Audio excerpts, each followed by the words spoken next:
There is a problem that not-for-profits can't ignore. The traditional giving pyramid may be crumbling a bit. Older donors are aging out. Younger generations aren't filling the gap at the degree that we need them to. Volatile economy is squeezing nonprofits from all sides. This is Giving Growth, the podcast where we talk to leaders who are reshaping the non-for-profit world and tackling these challenges head-on. Sign up for the Giving Growth newsletter and learn about one idea worth sitting with by going to delvedeeper.com/podcast.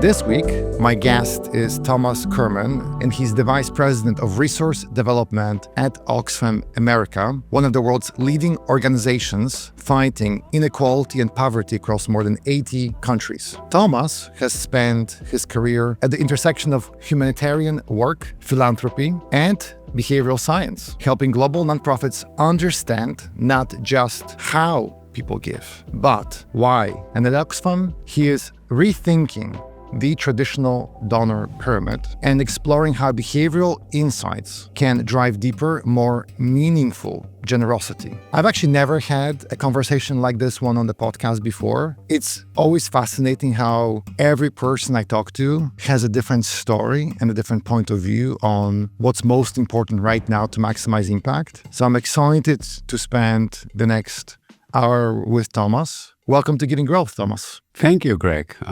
Thank you for having me. I'm excited to be here. One place where we could start is just kind of letting the audience understand like who you are. You've been in this industry for a while. I wonder, through the lens of behavioral science, I know that's something that you care about deeply.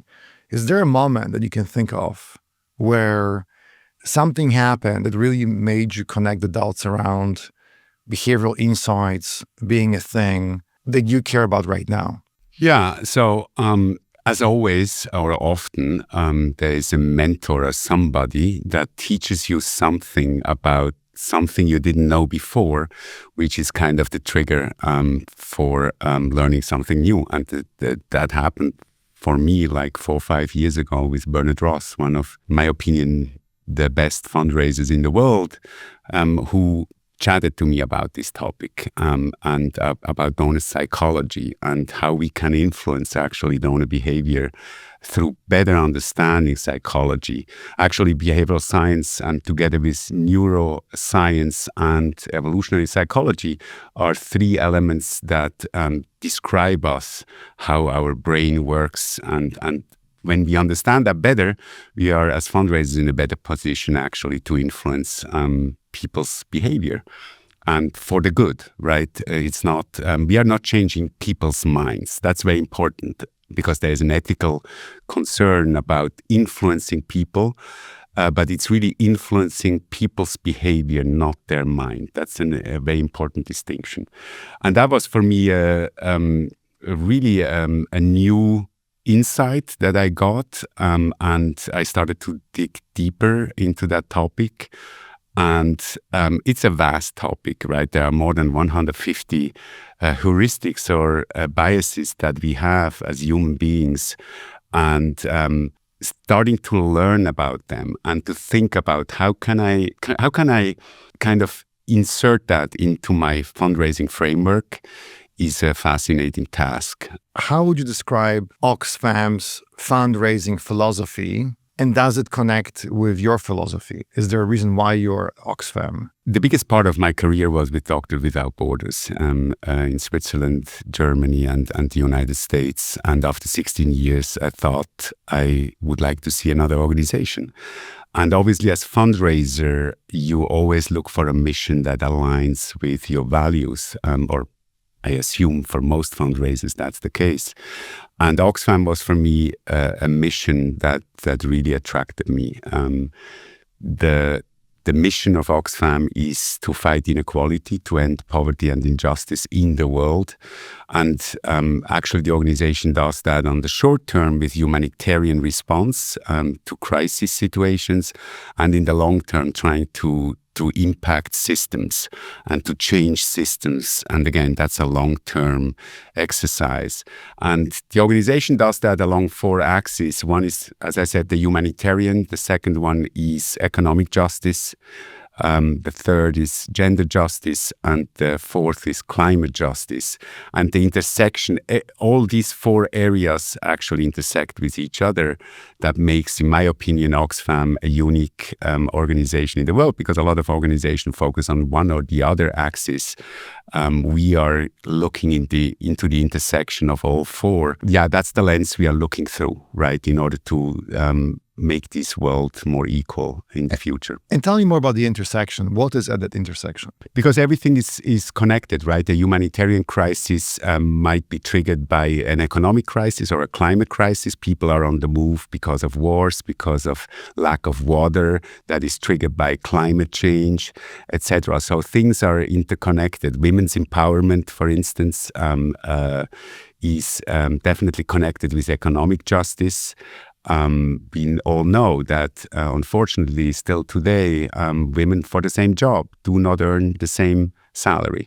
Things like that, but especially in the global south, how can we empower women to get into leading positions, be it in the private sector or in the public sector?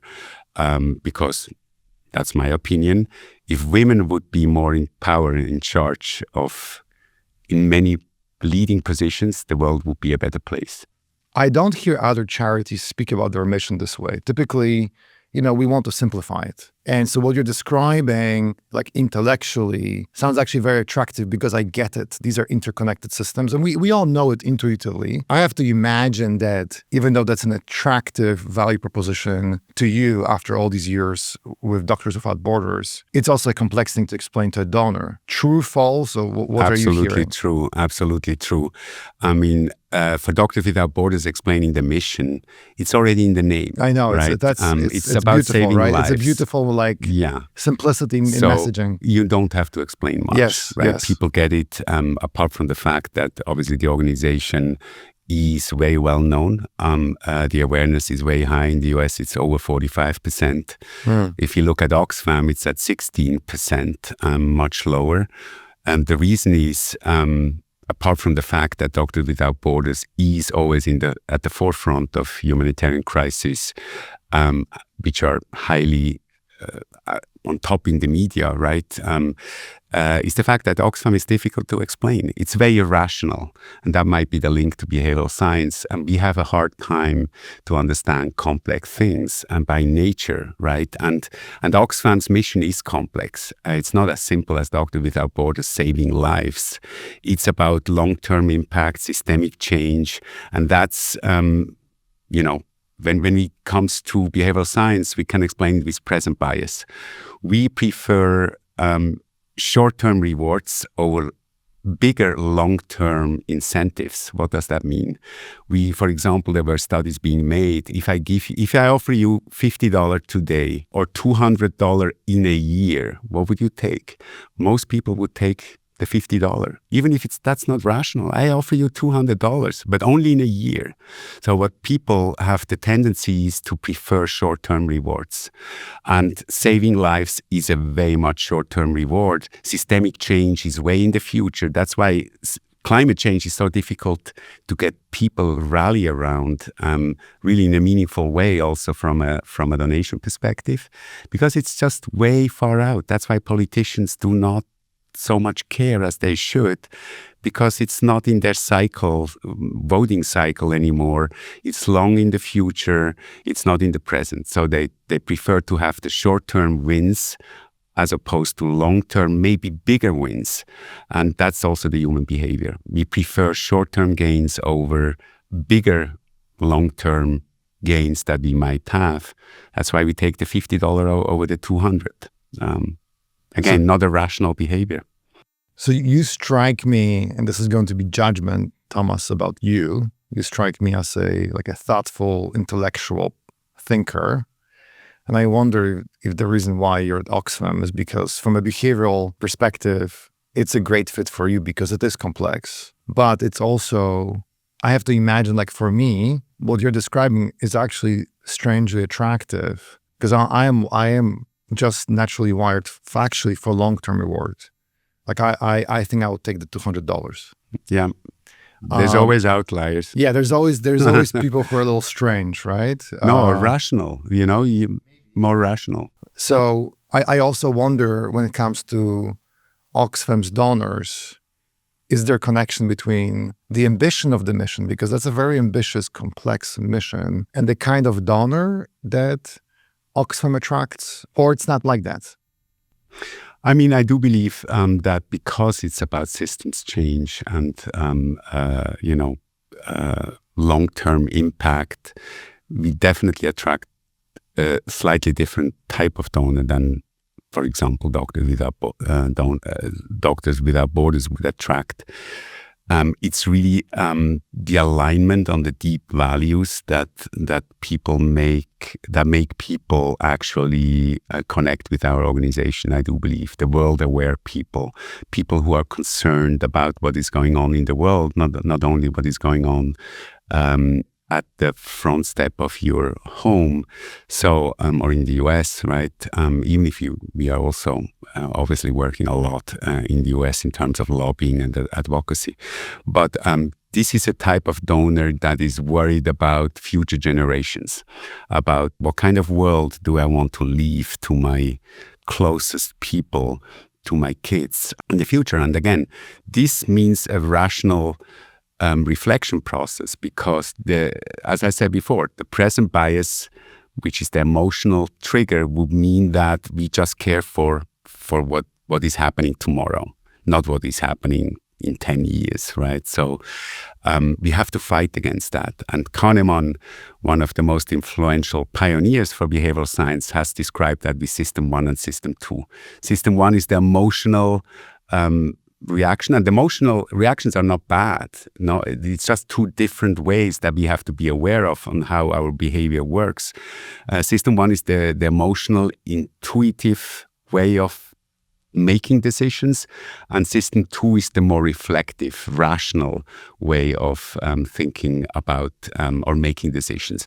When you walk in the street and you turn left, you are in System 1. You are on autopilot, so to speak, right? You know where to go most of the times, and so you don't have to think about it. When you think about your, pension or what happens in your future, you might get into System 2. How can I make sure that I save money in order to have a life that is comfortable?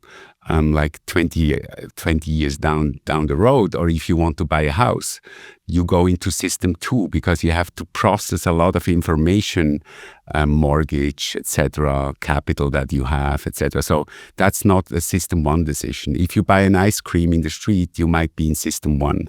You see a color that attracts you, etc., and you make an emotional, intuitive decision. So we have to be aware of, and that's in which system we operate. And that's very important for our donors as well. That's where influential fundraising comes into play, where we try to influence the behavior of people. So then when I think about behavioral science, and I'm wondering in the context of Oxfam maybe, so System 1 is more emotional, System 2 is more reflective. Is there a connection between what Oxfam is doing, I guess it's System 2, and behavioral insights? Yes. For the long-term impact, it's definitely System 2. As I described, the donors, these are donors who think about the future, about the impact and the world we leave behind for our future generations. But when it comes to humanitarian response, that's typically where we see System 1 behavior.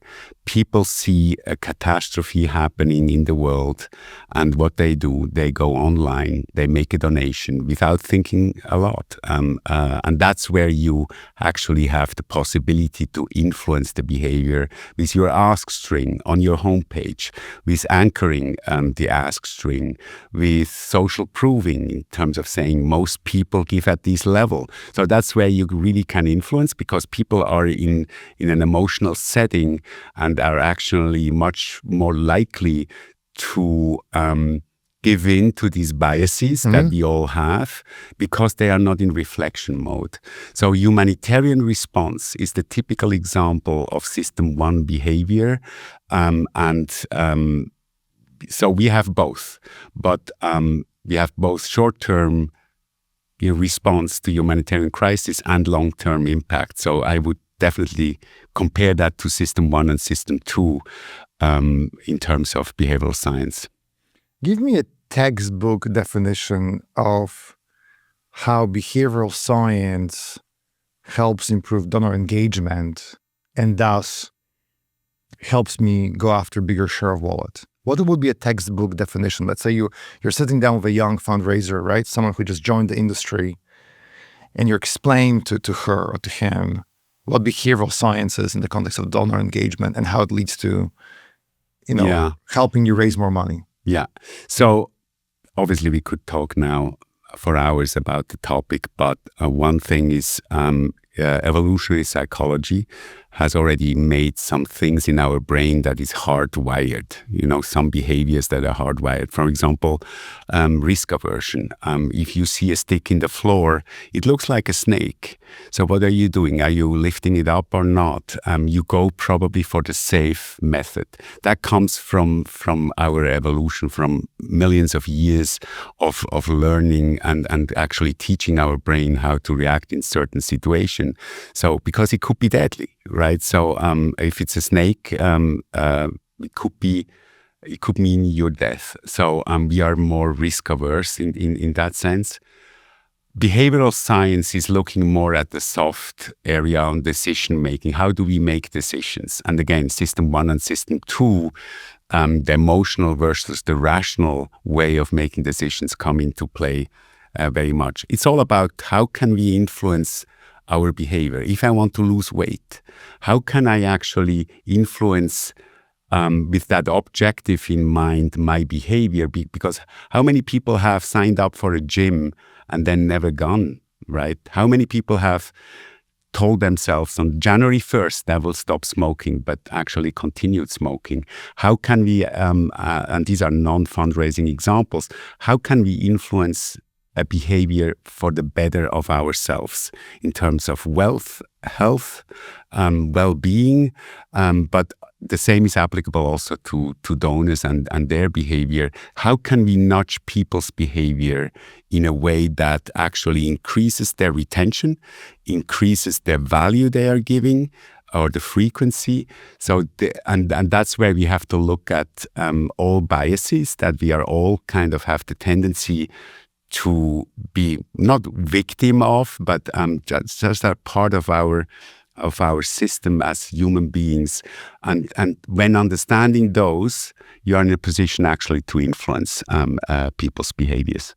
Can you think of an example where maybe 10 years ago or 5 years ago, you would have approached a program, a campaign, some sort of outreach one way, and now armed with what you've learned over the last 5 years, you now would have done it differently, or you have done it differently? Give me some before and after with behavioral science kind of in the middle, that as the divider between what you would have done versus what you will do now. Yeah. Because you believe that the new way is more effective. Yeah. I mean, for example, but that goes back to my Doctor Without Borders time where we run, that was at the beginning of my learning about behavioral science. We did tests with our donation form.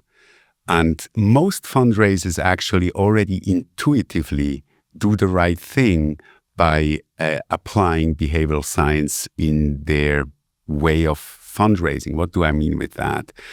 We all use default, for example, on our donation page. Why using default? The simple reason is that we, as human beings, look for cues that help us making decisions more easily. Why? Because our brain uses a lot of our energy. So we as human beings have to be very careful with the resource that we have and actually always try to find ways to make decision without using a lot of brain power. And defaulting to a certain ask amount on your donation page helps us. We don't have to think about it. We see it already defaulted. The decision is taken for us. That's why most of the people just leave it on where the default is, on $80 or $60 or whatever that might be, because of that. So you can increase conversion rate by defaulting your ask on a certain amount. That's one way. The other way is, which I like a lot, is the paradox of choice. We tested having 7 options of gift amounts versus 3. We all would agree that if you go in a clothing store, you like to have as much choice as possible. You don't want only to have 3 pairs of jeans that are offered to you. So you would prefer a store that has 25. So you think you have much more options. The problem is that our brain doesn't like too many options. Too many options lead to inaction. Why is that? Because we are overwhelmed. We have so many options. We go to this one. We don't know this one. I like it a little bit better than this one. So fewer options actually helps with conversion because it doesn't overload the brain. We have just fewer options to choose from, right? That's why it's always wise actually not to overload the ask string with too many options. We found that 3 is actually the right amount. And then we have the Goldilocks effect. When you have 3, you want to default on the middle one. Why? Because our brain automatically always goes toward the middle. It's funny, but if you can observe yourself, if you have 3 options or 5, most of the time, people have the tendency to opt for the middle one. So these are little nudges that help actually the donor make a simple or a decision more easily. So that helps then ultimately conversion or social proving. A lot of organizations use point towards a gift amount and say most people give at this level. And why is that important? Because we like to be like others. If you go, I was in Boston last month, and I was in the street with roughly 10 restaurants. 9 of these restaurants were almost full. 1 restaurant was totally empty. Why is that? People, if you see an empty restaurant, would you go into it? Probably not, because you think there must be something wrong with that restaurant. Why is it empty and the others are full? So we try to, follow other people's example. So social proving plays an important role. But the example that I like most is about loss aversion. We are fundamentally loss averse. So actually, Kurmann found out that the driver for actually, loss aversion is twice as strong as the prospect to gain something. People were told, okay, would you play the game? I offer, there's the risk that you lose $20, but you have also the possibility to win $20. What would you choose? Most people choose not to risk it. They don't want to lose $20. They made Kahneman made a lot of experiments around that. The breaking point was when people were offered 2.4 times, 2.2 or 2.4 times more than the potential loss.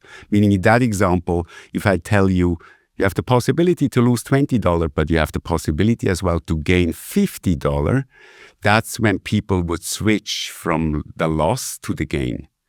So the driver, loss aversion is a very strong driver.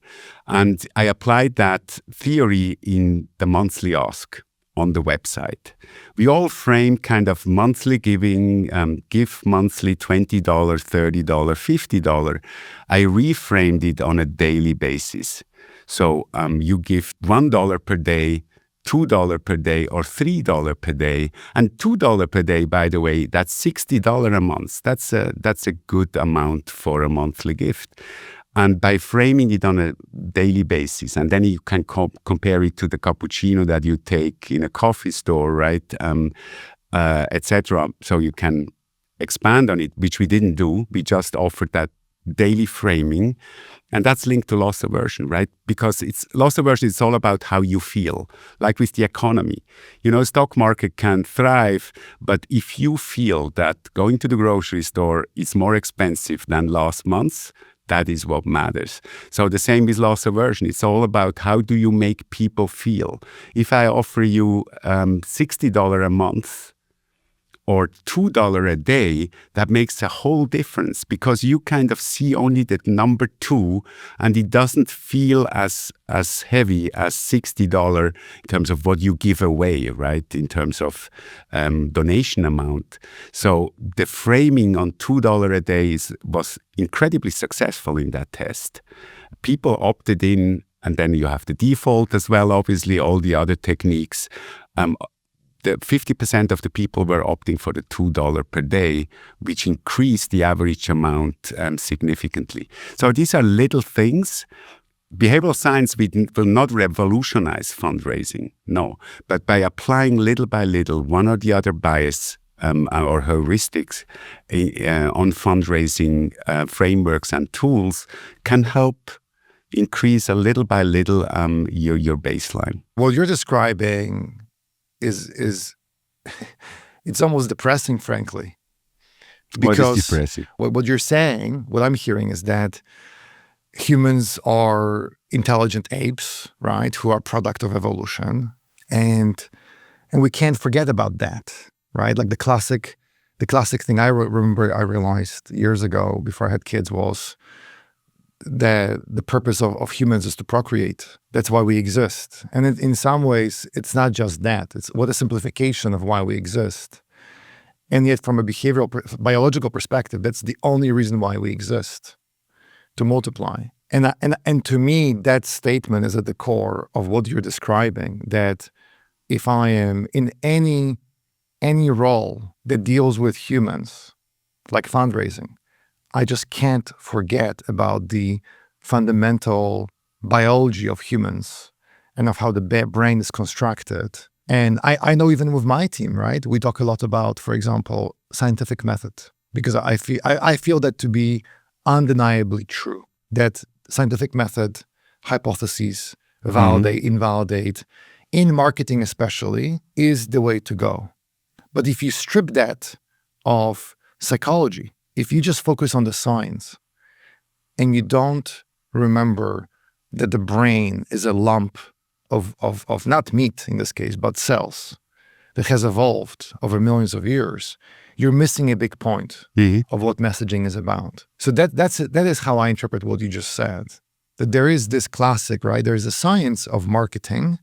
You're describing the art, but you're really describing the biology of communications. Yeah, but the science or the marketing techniques are actually built on the psychology. Say more. Of how, yeah, like what does it mean to you? Yeah, most of the times, right? But if you, and again, as I said before, a lot of fundraisers do things intuitively already right by following the behavior and the underlying principles or biases we all have, like the default, like the anchoring of an amount that, the higher ask string might pull people might pull the average donation up until a breaking point, right? If you go too high, that might depress or reduce conversion. But yeah, psychology and that science comes into play in terms of testing. I did tests where actually the assumption of the human behavior would be the correct one, but then the test didn't really work. So you always have to test as well. And digital fundraising is the best place to do A/B testing. And that's what we did with the tests I described before, where we really saw a significant average gift change for monthly giving. With the reframing on a daily basis. So it needs both. Science, psychology is a science by itself, studied so much in depth. It's just that oftentimes we don't do it systematically. And it's not codified. Yeah, we do it intuitively, but by understanding the biases we all have, as human beings, you become more systematic and conscious in terms of applying these principles in your fundraising program. That's what I would like to get to, that fundraisers actually, and that's why I'm teaching behavioral science on conferences for fundraisers, because I truly believe we can all together learn so much more in terms of psychology and human behavior that impacts fundraising, and we are at the early stages.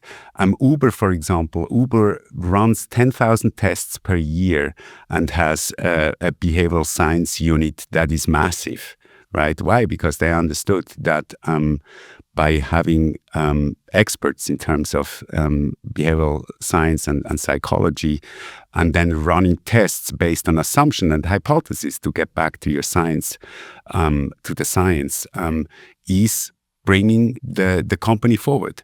And that's all what it is about. We don't have these resources, but we can little by little start to think about one or the other bias and how could we apply that in our fundraising program and in communications, by the way. So, for example, we in Doctor Without Borders Mexico, I love that example. It was at the World Cup in Russia. If I tell you 1 million as a unit, what kind of triggers that in your mind? 1 million is such an abstract figure. We know it has 7 digits, but then how can we imagine 1 million? And we use this example because people have a hard time to process so big abstract numbers. So what tell us psychology? You have to break that number down, and you have to create a reference that people can actually understand. For example, in that case, we use the size of a stadium. And people who go to soccer games, they know roughly MetLife in New Jersey, 100,000 people, something like that. So there we have now a mental image of what a big number means. Seeing a full stadium means 100,000. So starting to reference things where people can access to in their brain much easier than to an abstract number helps. So telling people that 5 million people are on the flee, are displaced. People have a hard time to understand what does that mean? Yes, it's a big number, but how big? So making then references to something that people can access to much easier in terms of symbology would help to process this kind of information and say, oh wow, that means 50 stadiums full of spectators in the MetLife, that's massive, right? So things like that, that's just another example, and that helps people process information easier than if we just throw around numbers, and starting to think that way through the lens of these biases that we all have helps actually improve the way you communicate to people and actually influence then their behavior at the end, which is our objective as fundraisers, right? So what are some, so you teach this, right? You speak about behavioral science, like you said, at conferences, right? In breakout sessions, master classes. Just give the audience like a handful of quick rules of thumb or principles that you teach that you would want them to keep in mind. Is it possible to do that? What are some things that we need to remember as fundraisers through the lens of behavioral science? Yeah, what I always say is crawl, walk, run. What do I mean with that? Start slow. Start to look into certain biases that are more, again, there are more than 150 recognized biases as of today. Start to just take some of those, 3, 4, 5, and discuss with your teams. What is the psychological bias that we have, and how could we apply that bias into our fundraising program? So just start with really start slow, crawl. And then test things, test assumptions that you make. Okay, we could frame our ask this way rather than the other way, and test wherever you can test. Some areas it might be more difficult to test, but test things out. For example, I just take an example, from an offline, from direct mail, the dollar sign, right? They tested, especially on menus in restaurants. Why do you think the higher level restaurants, they take off the dollar signs on their menus? Why is that? Because we immediately, if we see a dollar sign, we see the potential loss. We combine it with money in our pocket. If you just have the pure number, this connection is made less. We still know that's the price, absolutely. But it feels like, again, it's always about how we feel, how something makes us feel. When I see a dollar sign, I immediately am worried because it's money, directly money. And by just simply taking off the dollar sign, they saw higher conversion in terms of people taking menus that are more expensive than others. The same thing for us. We should take away all our dollar signs, because people know that if they see an ask string, that's about money, right? You don't have to double down with a dollar sign to make it understand. And again, it would potentially reduce conversion. Or people write often on an ask string other amount at the end with an empty field. This sounds like other amount. This is so impersonal. Why not saying this is the amount I would like to contribute to your organization, or this feels right to me, something that is more personal, more feels more connected than just other amount when asking for an amount that people can choose on their own. These are all simple things, and they will not change your fundraising baseline. That's why I always tell people, manage expectations. This is not revolutionizing your baseline in terms of revenue, but it helps. Every little thing helps to make progress on your journey towards higher revenue. And when you go little by little, one after the other bias, and you think it through and how you can apply it to your fundraising program, at a certain point, you get just better in the ways you talk to donors, and actually are in a better position to influence their behavior towards the better. What I'm taking away so far is, with my team and how we work with charities, I think we over-index on the science, because I feel like I'm ultimately in the money management business. It just happens to be called advertising, right? And I don't have legally fiduciary responsibility, but I feel like morally I do, because we are saving lives. And I really like that, by the way. I like that pressure that we're saving lives. It's very meaningful to me, but I can be very mechanical explicitly when it comes to managing those dollars, to drive conversions, to drive donations. And to your earlier point, I think I am naturally, intuitively leaning into behavioral science, but not explicitly.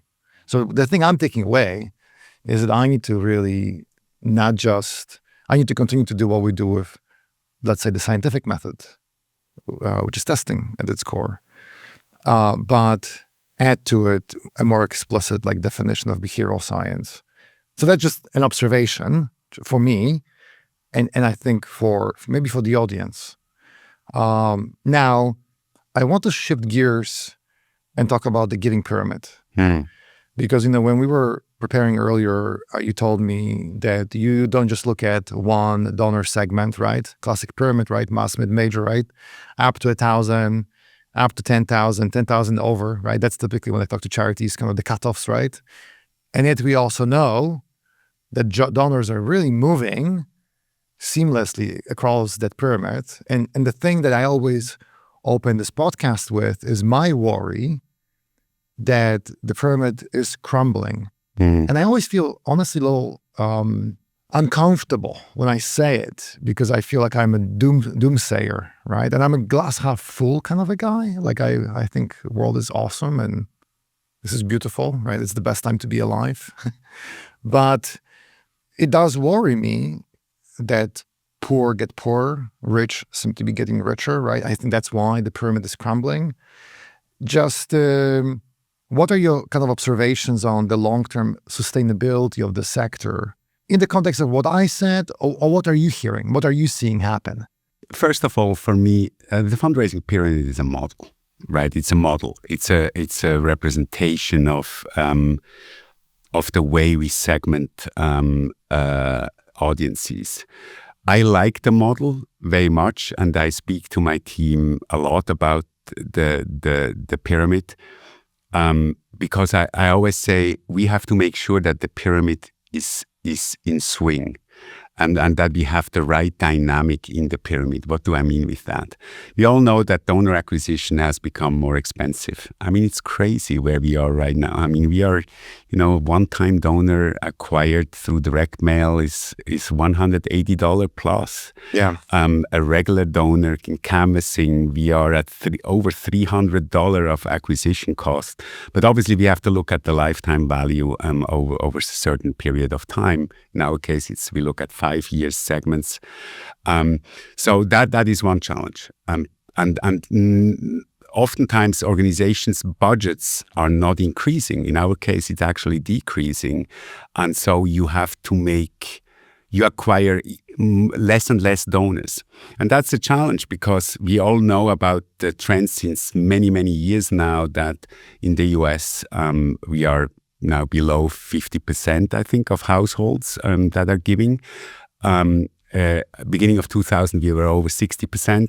So we all know less people give. Average value is increasing. That's why the fundraising market or the philanthropy market in the US, individual donors, is still growing, but with fewer people. And the same is happening because we bring in fewer donors into the pyramid at the bottom.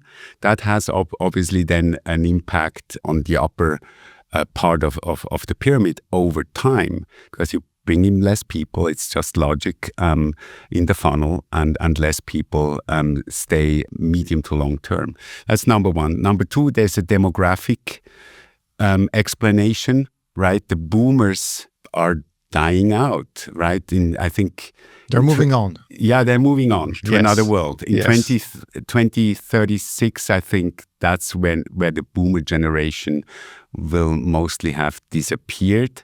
And the following generation, where I'm part of, is just smaller in size, more than 10% smaller in size. So you already bring less people into the funnel. That means we will go through a period of where the donor pyramid will even be more challenged because there are fewer bodies, as we call it, which is horrible to speak about donors this way, but fewer people to work with, right, in the first place, just from a pure numbers perspective in terms of the demographic elements. It will get better again with the millennial generation, which is again in numbers significantly higher, but we will go through a valley from the 2030s onwards. So the pyramid will come under pressure even more from that standpoint soon. Actually, on the other hand, we still have now this incredible planned giving opportunity where $40 trillion are moving from one generation to another. And that's the time to be in planned giving right now over the next 10 years. But that's also the top of the pyramid. So there are some elements that tell us that the base will become narrower. And you already mentioned that the richer become richer. That's something that Oxfam is fighting actively. The poorer get poorer, and the distance becomes, or the variance becomes more significant. I always say we have to be. That's where the swinging comes into play of the pyramid. We have to make sure that on each segment that we are working on within the pyramid, we have a strategy to upgrade. Because the objective obviously is you bring donors in at the bottom of the pyramid and you want them to ladder up over time. And numbers tell us actually that, and that's why I continue investing in the base of the pyramid, not only because we know there is attrition and we need to actually replace donors who are tried with new donors, but also because 70%, this was the case for Doctors Without Borders and is the case for Oxfam, of major donors have started as a low-level donor at the bottom of the pyramid, 70%. So if we take off that fuel at the bottom of the pyramid, we actually also cut our revenue on at the top of the pyramid. So it's important to continue to invest into direct mail, even if costs have increased, because in the long term, it will pay off. The same actually is true for plan giving. 60 to 70% of plan giving donors have started as a low-level donor. So investing in the base of the pyramid is critical, but for the reasons I mentioned before, I don't think the pyramid will collapse, but it will be under pressure, and the baseline will be more narrow and less wide than it has been in the past. So, yeah. I call it the Eiffel Tower, right? That's how we call it in my firm. Yeah. That it's less of a pyramid. There's really this bulge on the top. And when you think about that, it's almost like a water tower, right? It's kind of, and it kind of, on one hand, like it's okay because we're raising more money. But I also feel like there's something societal here where I think, like, I try to be grateful. I think it's important to be grateful, to be thankful. I think giving is an expression of appreciation. And yet, when I think about people in their 20s and 30s, they're very giving, they're very, very loving, they're very conscious. They want to be part of systemic change. So how I think about this is that on one hand, yes, the pyramid is shrinking, the base is shrinking, but that's no excuse for not having relevant messaging. That's no excuse for not investing in the bottom, becoming stronger. Because to your point, it's still a huge market. And any given charity, what did you say? Oxfam has 16% recognition and Doctors Without Borders 45%. Yeah. Did I get it right? If I remember correctly? Yeah, 45, 46. Yeah. For Doctors Without Borders. 3 times more. Yeah, 3 times more.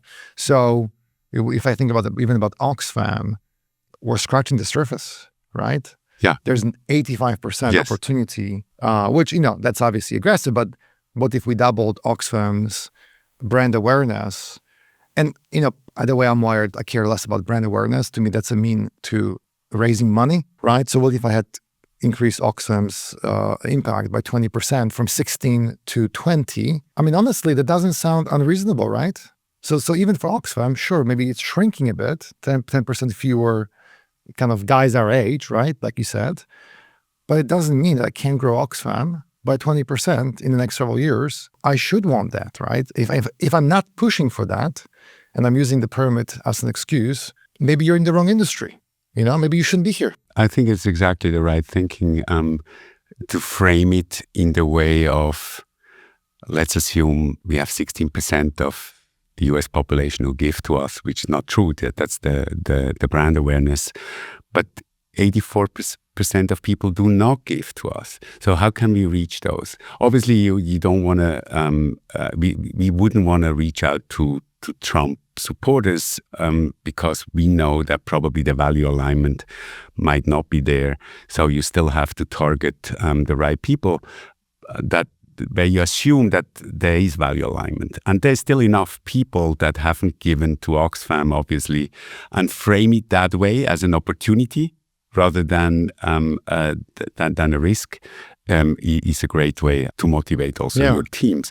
And one thing I think is very important, that the value alignment is a critical piece in terms of reaching out to the right people. But one thing that comes into play, Doctors Without Borders, which is a massive organization in the US, over $700 million of revenue, we are around 10 times smaller. You also have smaller marketing budgets. So when I was at Doctors Without Borders, we tried to move the needle of brand recognition by investing significantly millions of dollars in visibility, and we could hardly move the needle by 1% up, 1% down. So it needs, in our attention economy, so much more dollars to invest in terms of increasing your brand recognition. That's for smaller organizations, and Oxfam might be a medium-sized organization. It's just we don't have the budgets for that. Yeah. And very small organizations don't even speak about it in order to increase your brand recognition. So you have to work with earned media, with maybe social channels, being innovative in terms of how you reach your target. But the budgets, the richer become richer also in the nonprofit landscape, right? Doctor Without Borders doubles its revenue probably every 5 years, but this is not the case for Oxfam. So there are differences there as well. I want to start to slowly bring this home, and I always share show notes before these conversations to have a blueprint, right? And there's always something that I didn't think about that happens during these discussions. Something that I didn't think about is to ask you if there is an intersection from a behavioral science perspective between how can we motivate our teams through the lens of behavioral science to see the world the way that you and I just described. Because if I, again, look at the reality of the giving pyramid and I get a little depressed, that is demotivating.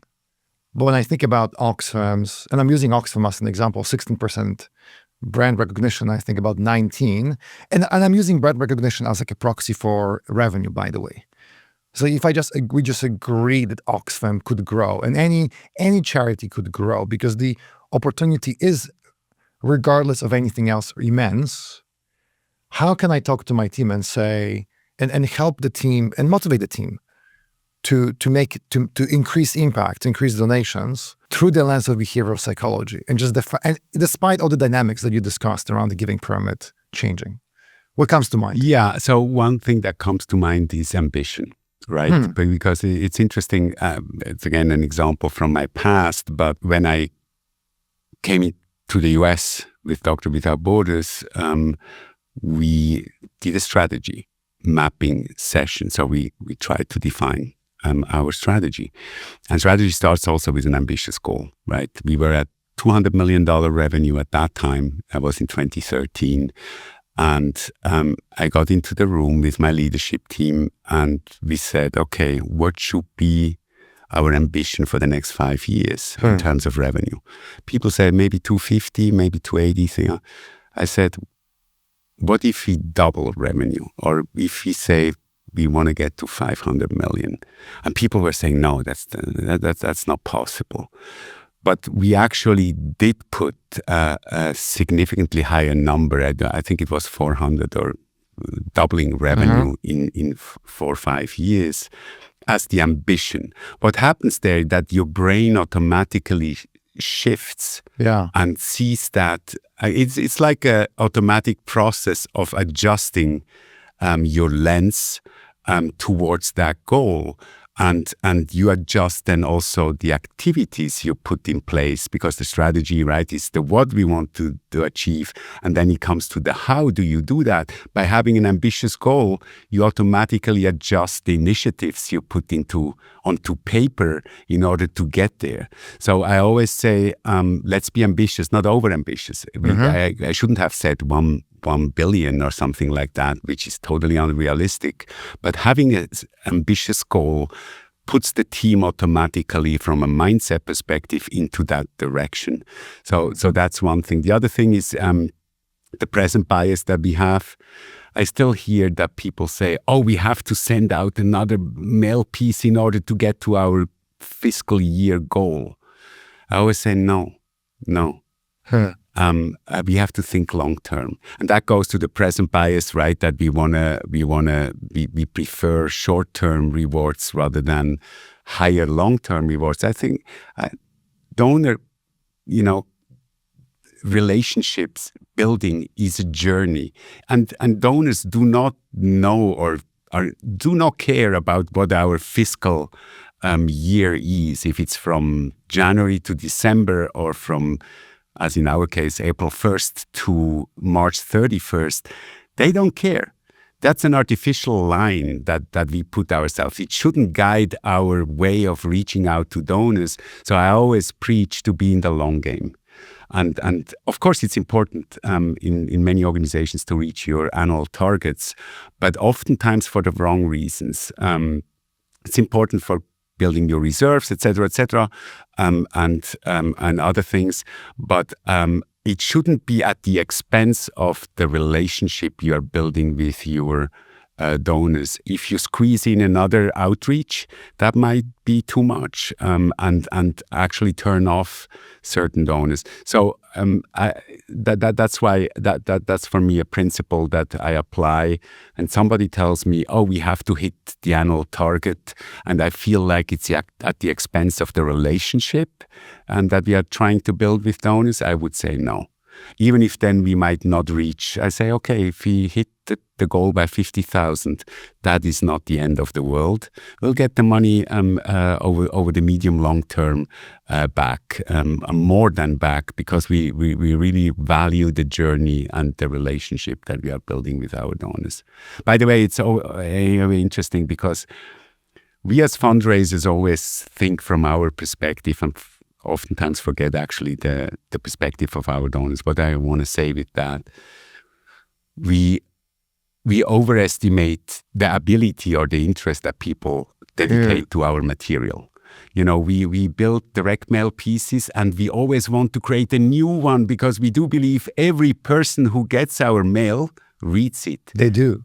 They don't. Oh, come on. And unfortunately, I mean, it's interesting. In Germany, we did a test. Actually, how many people are really opening your direct mail piece? What did you learn? 20%. That's not bad, 1/5. So 1 out of 5 reads your material. And maybe the next time is another 5th that reads it, not exactly the same one. So what I always say, and I like what Roger Craver, one of, he wrote a book about retention fundraising, said, be boring. Because the amount of time you invest into creating a new idea for a direct mail piece or a new email, that's a lot of work that goes into that. He said, be boring. Reuse a direct mail piece from last year and adjust it to the current environment. But you don't have to invent all the time new stuff, because people anyway would not, even if they have read your piece last year, they would not remember, oh my goodness, they sent me a similar piece last year. Let me find it. No. Let's be efficient also with the resources we use. Let's think from a donor perspective. They don't read everything that we send them, unfortunately, but it's the truth. And then from the 20% who reads really every single letter, every single sentence in the direct mail piece, even less. So it's the same funnel that we find in marketing.